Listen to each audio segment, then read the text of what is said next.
आज मैं चौक में आदरणीय नीरू कपूर सर के घर गया, उस शख्स के घर गया जिसने उत्तर प्रदेश क्रिकेट को बहुत कुछ दिया और ऐसी पहचान दी उत्तर प्रदेश क्रिकेट की।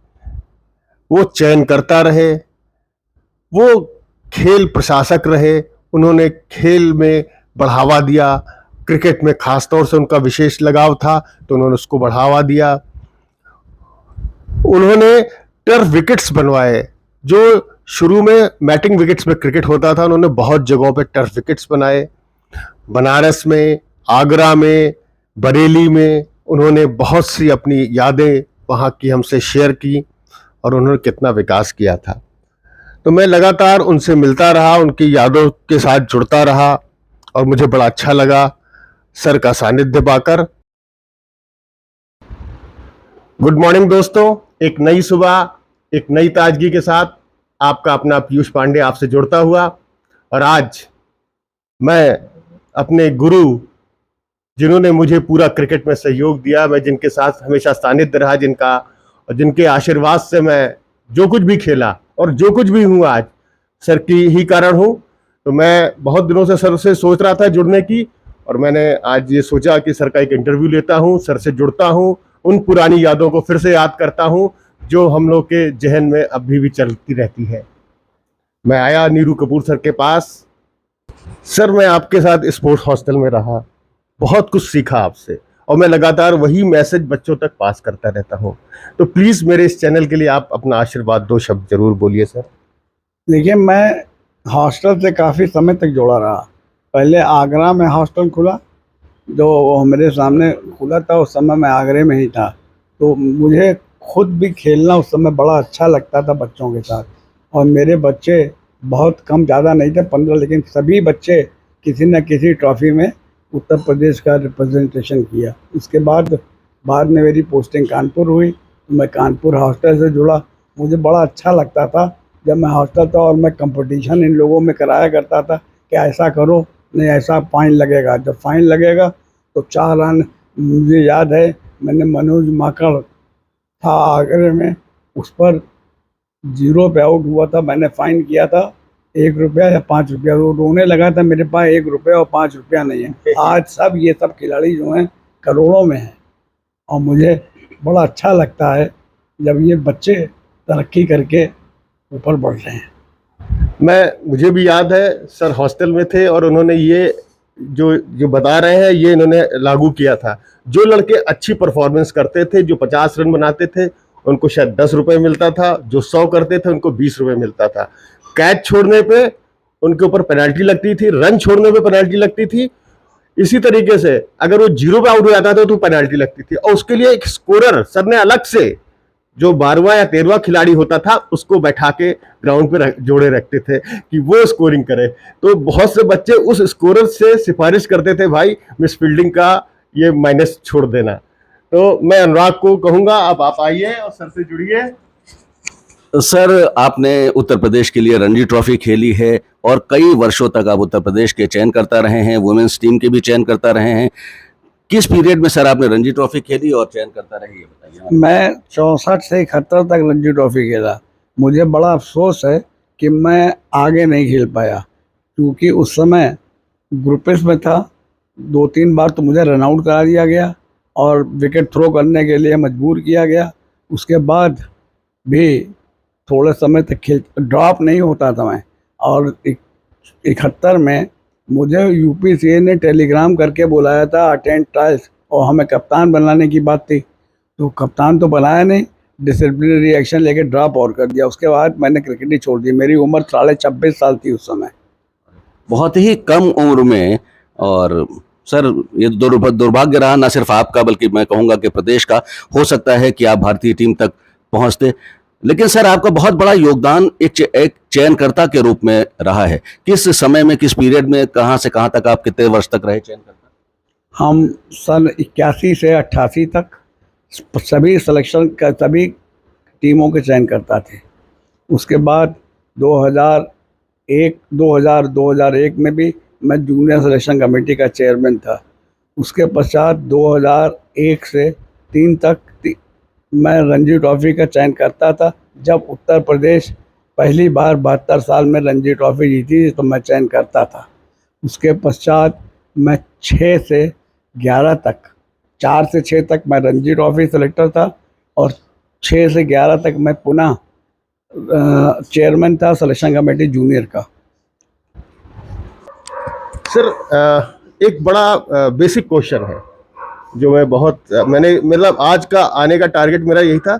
आप चयन करता थे और आप खिलाड़ियों में क्या चीज देखते थे, उनको सेलेक्ट करते थे, प्लीज इस पे आप। देखिए, चयनकर्ता होने के नाते ये हो सकता है कि हमसे भी गलतियां हुई हों, ऐसा नहीं है कि हमसे गलती ना हुई हो। कभी कभी लोग कहते हैं कि पीयूष पांडे बहुत अच्छा खेल रहा है और सेलेक्ट अनुराग हो रहे हैं, तो इसका ये कारण नहीं कि अनुराग खेलना नहीं जानते हैं या पीयूष खेलना नहीं जानते हैं। दोनों में बेटर कौन है टीम के लिए, तो जो बेटर होता था वो सेलेक्ट होता था। हो सकता है कि निगाहों का फेर हो या हमारे को सेलेक्टर्स का प्रेशर हो। तो सिलेक्शन जब होता है तो उसमें कभी कभी ऐसा होता है कि 2 प्लेयर एक से हो जाते हैं करीब करीब। बहुत तो अब दोनों प्लेयर अच्छे हैं, पब्लिक कहती है कि इनको ज़बरदस्ती ड्रॉप कर दिया, तो ज़बरदस्ती नहीं ड्रॉप कोई होता है, तो 2 में से बेटर उस दिन होता है वो सेलेक्ट हो जाता है। तो सर ये जो आपकी पारखी नजर थी, इसके बारे में मतलब आपने क्या चीज ऐसी देखी इन बच्चों में जो आप लेते रहे और लड़के ही आगे इंडिया को बहुत से बच्चे खेले आपके सिलेक्शन, थोड़ा उस पर। सबसे बड़ी बात तो ये है, मुझे खासकर गरीब बच्चों की तरफ मेरा ध्यान ज़्यादा जाता था। सुनिए, बहुत अच्छी बात बोल रहे हैं सर। गरीब बच्चों की तरफ मेरा ध्यान जाता जो बेचारे मेरे पास आते थे और कभी कभी मुझसे चाय भी पीते थे और सिलेक्शन भी कराते थे, लेकिन जो पूंजीपति बच्चे या जो किसी सोर्स से आते थे उनको मैं किनारे रखता था। वो बाद में आते थे। मेरी नज़र में पहले एक गरीब बच्चा जिसका कोई कहने वाला नहीं था, मैं पहले उसकी तरफ ध्यान ज़्यादा देता था। और सिलेक्शन में हो सकता गलतियाँ की हों, लेकिन ऐसा नहीं है। मैं 14 साल तक हॉस्टल का सेलेक्टर रहा, 14-15 साल तक मैं कॉलेज का सेलेक्टर रहा और इतने साल तक मैं यूपी का सेलेक्टर रहा। महिलाओं का सेलेक्टर चेयरमैन था मैं 10 साल तक यूपी का। तो हो सकता है कि, लेकिन हमने जानबूझकर किसी को, ऐसा नहीं था कि हमने उसको सेलेक्ट किया हो या किसी को इग्नोर किया हो। अच्छे खिलाड़ी ही चुने जाने चाहिए थे और वही कोशिश थी। अनुराग भाई, कुछ आप। सर बहुत लंबा वक्त आपने देखा है, 60s से लेके से फिर 70s और उसके बाद 80s 90s और आज सन 2022 चल रहा है। ये जो क्रिकेट आप देखते चले आ रहे हैं, क्या बदलाव देखते हैं आज के दौर में आप? आज के दौर का क्रिकेट बिल्कुल डिफरेंट है। जब हम लोग खेलते थे तो कोचेस कहते थे कि वी में खेलिए, कोई ऊंची शॉट मत मारिए। आजकल ये सब खत्म हो चुका है। आजकल आप जितनी अजीब अजीब शॉट खेलेंगे उतना आप पॉपुलर होंगे और उतनी जल्दी इंडियन टीम में आ जाएंगे। 3-3 4-4 टीमें बन रही हैं इंडिया की, कहीं ना कहीं फिट हो जाएंगे आप। बहुत आसान है इंडिया खेलना, इट इज़ वेरी इजी। पहले बहुत कठिन था क्योंकि हमारे वक्त में तो 3-4 साल में एक विदेशी टीम आती थी और सारी बम्बई डोमिनेट करती थी, सब उन्हीं के आगे प्लेयर आ जाते थे, किसी को खेलने का मौका ही नहीं मिलता। हाँ सर, नंबर ऑफ मैचेस कम होते थे। साल में 2 सीरीज होती थी मेरे ख्याल से। एक कोई फॉरेन टीम आती थी और एक बार गर्मियों में भारतीय टीम दौरा कर लेती थी, कभी इंग्लैंड का या हाँ जी। तो ये बात तो, अब नंबर ऑफ मैचेस बहुत हो गए हैं तो लोगों को चांस ज़्यादा मिलता है। तो सर फिटनेस लेवल पे आप क्या कहेंगे? फिटनेस लेवल का आजकल बहुत जोर है। देखिए, पहले के प्लेयर, जिसमें इंक्लूडिंग इंडिया प्लेयर, विजय मांजरेकर बहुत बड़े प्लेयर थे, सलीम दुर्रानी बहुत बड़े प्लेयर थे, लेकिन ये फील्डर अच्छे नहीं थे।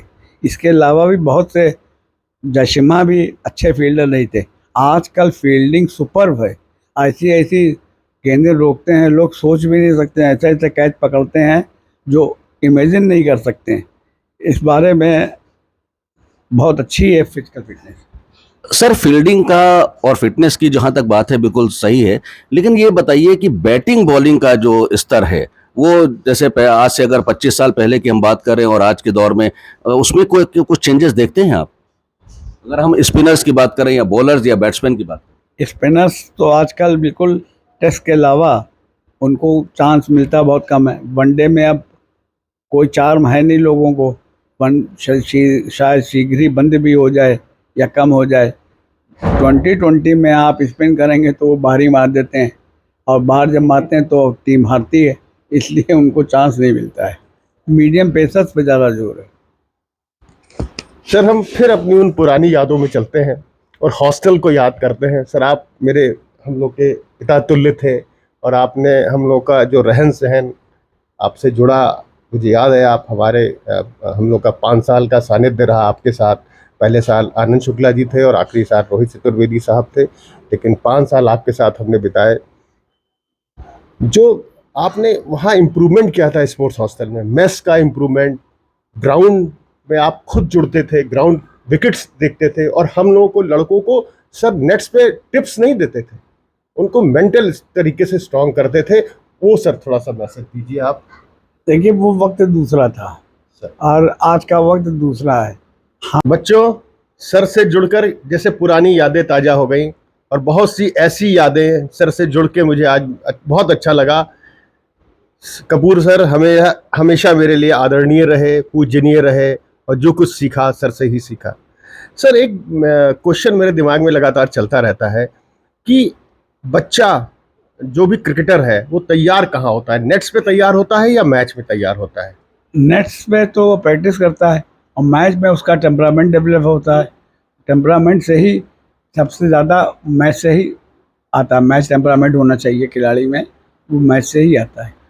जितना मैक्सिमम बच्चों मैच खेलोगे उतना आपका मैच टेम्परामेंट डेवलप होता जाएगा। मुझे याद है कि कानपुर हॉस्टल से अलीगढ़ का मैच हो रहा था, वो हमें इंटर डिस्ट्रिक्ट शुरू कराई थी, तो उसमें वो मैच हो रहा था। तो हमारे मैच जो थे 6 ग्राउंडों पे हो रहे थे, 3 ग्राउंड कानपुर की थी और 3 ग्राउंड लखनऊ की थी। तो हम लखनऊ आ गए थे शुरू करा करके, वापस जा गए तो देखा एक लड़का बैटिंग कर रहा है। हमारे 2 बड़े अच्छे स्पिनर थे, ज्ञानेंद्र पांडे और इलाहाबाद का सतीश केसरवानी। केसरवानी। और वो लड़का इस कदर मार रहा था, और ग्रीन पार्क जैसी ग्राउंड पर, बड़ी ग्राउंड है, ये भी नहीं है कि उबड़ खाबड़ ग्राउंड हो और ख़राब ग्राउंड पे खेल रहा हो। वो लड़का इतना अच्छा खेल रहा था, इतना अच्छा खेल रहा था। उस साल मैं सेलेक्टर नहीं था, लेकिन मैंने फ़ौरन चीफ सेलेक्टर को फ़ोन किया कि आप इस लड़के को सेलेक्ट कर लीजिए। वो लड़का जो था वो था रिजवान शमशाद, शमशाद। और मैं भी उस टीम का कप्तान था हॉस्टल का। मुझे अभी भी याद है उसकी वो इनिंग, हाँ, और मैंने हर तरीके से प्रयास किया उसको आउट करने का, लेकिन वो आउट नहीं हो पाया। 175 नॉट आउट। और उसने 175 रन की इनिंग खेली। हमारे पास यूपी के बेस्ट मीडियम पेस बॉलर और बेस्ट स्पिनर थे, लेकिन उसकी उस इनिंग से एक अच्छा खिलाड़ी हम लोग को मिला जिसने उत्तर प्रदेश में काफी नाम किया। तो आप कप्तान थे? सर मैं उस समय स्पोर्ट्स हॉस्टल, मुझे ये तो नहीं याद है, लेकिन मुझे ये याद है कि वो सतीश केसरवानी और ज्ञानेंद्र को बहुत मार रहा था दोनों तरफ से। जी, और दोनों रन नहीं लेता था, अकेला खेल रहा था। 175 नॉट आउट किया था उसने हॉस्टल के against. 175 with 3 medium pacers, very good medium pacers, very good spinners. और वो मैंने भी फौरन फोन किया कि आप इनको सेलेक्ट कर लीजिए। और वो भी हमारे ग्राउंड पे, हाँ। हमारे सामने। हम जब शाम को 3-3:30 बजे पहुंचे थे तो हम उसकी बैटिंग देखते रहे। फिर मैंने रमा मिश्रा जी को फ़ोन किया था, वो चेयरमैन थे। मैंने कहा इस बोले यार तुम कह रहे हो तो हम सेलेक्ट कर लेंगे। कर लिया उन्होंने, और वो फिर बहुत दिनों तक खेलता रहा। देखिए यही होता है, एक इनिंग, बच्चों मैं ये कहता हूँ, मैच खेलो और मैच में एक ऐसी इनिंग खेलो कि आपकी अलग पहचान बने। और आप नेट्स पे क्रिकेटर नहीं बन पाओगे। आपको क्रिकेटर बनना है तो ग्राउंड्स पे जाना है और मैच खेलना है, और मैच में मैच विनिंग खिलाड़ी बनना है। मतलब आप अपनी टीम को जिताओ। आप टीम में चाहे बैटिंग कर रहे हो, चाहे बॉलिंग कर रहे हो, चाहे फील्डिंग कर रहे हो, एक्स्ट्रा ऑर्डिनरी करके दिखाओगे तभी आगे बढ़ पाओगे। सर मैं सही कह रहा हूँ? एक प्लेयर था शाहिद, मॉर्निंग स्टार से खेलते थे। 65, 63, 64 के वक्त की बात है, जब वो नेट्स पर खेलते थे तो किसी टेस्ट क्रिकेटर से कम नहीं लगते थे। ऐसा अच्छा वो खेलते थे, और मैच में कभी 10 रन नहीं बनाते थे। ये की बात। देखिए कितनी बड़ी बात गई। नेट्स पे ऐसा खेलते थे जैसे टेस्ट प्लेयर थे, लेकिन मैच में, क्योंकि मैच टेम्परामेंट होता है। बड़े बड़े खिलाड़ियों का मैंने देखा है, मैच में ऐसे ऐसे कैचेस उन्होंने ड्रॉप कर दिए जो बिल्कुल इजी कैचेस थे, क्योंकि उनको प्रेशर था।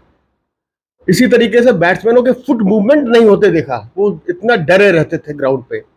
सर आज के ज़माने में फिजिकल फिटनेस टॉप पर है। आप कोहली को देखिए, क्या फिटनेस है, बिल्कुल सर, बिल्कुल फंटास्टिक फिटनेस। बिल्कुल। अब बेचारा फेल हो रहा है तो दुनिया के क्रिटिक्स उसके ऊपर हो रहे हैं। मैं भगवान से आज प्रे करता हूँ वो रन बनाए, क्योंकि उससे बड़ा खिलाड़ी अभी भी इंडिया में कोई नहीं है। जब वो खेलता है तो लगता है क्रिकेट खेल रहा है। देखिए कितनी बड़ी बात सर लगातार विराट कोहली के लिए कह रहे हैं, और खुद कह रहे हैं कि आज मैं प्रे करूंगा कि वो इंडिया को जिताए।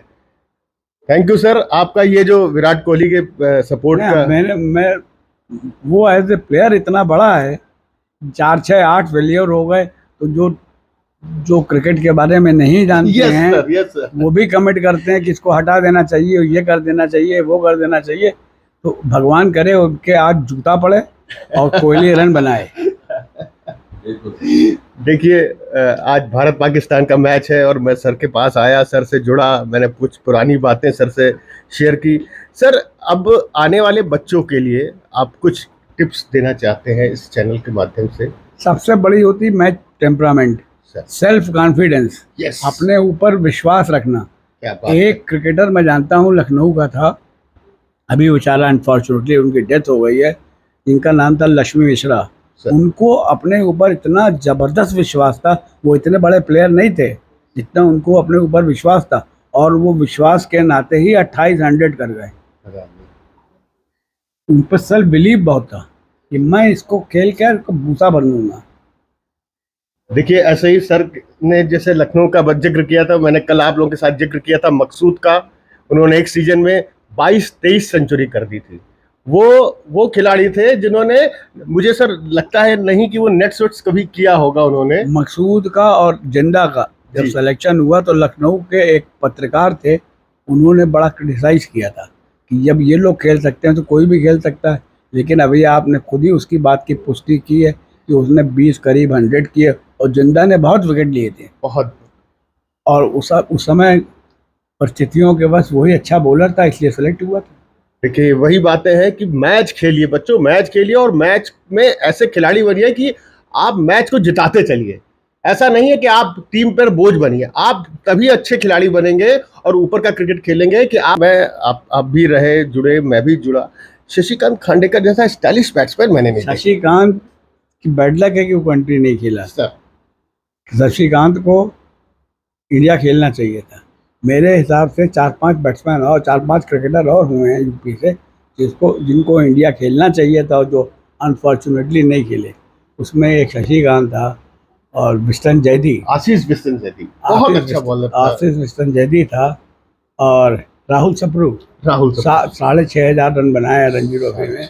और राहुल सप्रू के अलावा और राहुल सप्रू सर का भी मैं कहूँगा मैच के खिलाड़ी थे, बहुत अच्छा एक्स्ट्राऑर्डिनरी। मुझे ये कहना बड़ा अजीब सा लग रहा है कि मैंने राहुल सप्रू को स्कूल स्टाइल्स पे आगरे में ड्रॉप कर दिया। क्योंकि मुझे राहुल भाई अगर सुन रहे हैं तो ध्यान दीजिएगा। राहुल को मालूम है जी सर। राहुल हमसे कहता रहता है जी कि आपने प्रदीप ओझा को खिलाने के लिए मुझे ड्रॉप किया था। मैंने प्रदीप ओझा को खिलाने के लिए नहीं, इनकी बैटिंग देख के ये टक टक स्लो खेल रहे थे, जबकि थोड़ा तो स्लो खेलना चाहिए था। और मैंने इनको ड्रॉप किया तो वो आज तक कहते हैं। जी जी। लेकिन जबरदस्त और भी प्लेयर थे, हैदर अली सर रेलवे से खेले, पहले हमारे साथ रणजी ट्रॉफी खेले। जी जी। फिर वो इन्हीं यादों को मैं सर के साथ जुड़ने की कोशिश कर रहा हूँ, और मैं उस ग्रीन पार्क, मुझे याद है कि वो नेट्स, अब आज के तारीख में मैं वो नेट्स मिसिंग पाता हूँ जो हॉस्टल में सर लोग नेट चलवाते थे। और हमारे सीनियर चाहे शशिकांत खांडेकर हो, चाहे गोपाल शर्मा हो, चाहे राहुल सप्रू हो, रेगुलर नेट्स पे आते थे और उनको देखकर बहुत कुछ हम लोग सीखते थे। मुझे फक्र है कि मैंने 3 या 4 टफ बनवाए। सबसे पहला टफ मैंने बनारस से बनवाया जो आज तक चल रहा है, अच्छा चल रहा है बनारस का जी टफ। जी जी। इसके अलावा मैंने बरेली का और आगरे का टफ भी बनवाया। सर बरेली में भी RSO रहे, बनारस में RSO रहे, आगरे में रहे, आगरा में रहे। उसके अलावा मुझे याद है ग्रीन पार्क में तो 5-6 साल एज ए 5 साल RSO रहे। और जहां भी रहे इन्होंने क्रिकेट का विकास किया, क्रिकेट की सोच रखी, हमेशा क्रिकेट में कैसे आगे बढ़ना है और कैसे लड़कों को प्रमोट करना है। मुझे याद सर, मैं ये वीडियो यहीं एंड करना चाहता हूँ, आपका आशीर्वाद लेना चाहता हूँ फिर से, और आपसे सर आपका जो हमेशा आपका सानिध्य, सर आपका आशीर्वाद रहे। Thank you sir, thank you बच्चों, watching my video, take care, bye bye.